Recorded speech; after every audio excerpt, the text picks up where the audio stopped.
Sumailalim sa pagsasanay ang mga miyembro ng Barangay Peacekeeping Action Team sa sinagawang BPAT Training and Seminar nitong Abril 27, 2026 bilang bahagi ng pagpapalakas sa seguridad at kaayusan sa komunidad.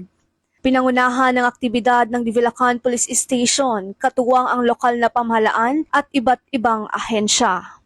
Tinalakay sa seminar ang basic laws and ordinances, roles and responsibilities of BPATs, citizens arrest, road safety tips, human rights awareness, patrolling techniques, report writing, anti-drug awareness, VAUSI awareness, at cyber awareness. Namahagi rin ng Divilacan Police Station ng reflectorized vest sa mga BPATs member upang magamit sa kanilang patrol at iba pang tungkulin.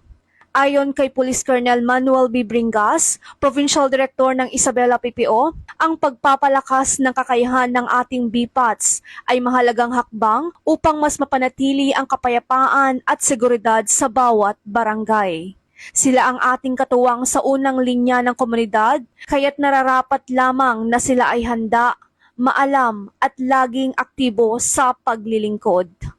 Mula dito sa Isabela Police Provincial Office, ako po si Police Corporal Sara Jane B. de la Cruz, ang inyong tagapaghatid balita. Bagong PNP para sa bagong Pilipinas, serbisyong mabilis, tapat at nararamdaman.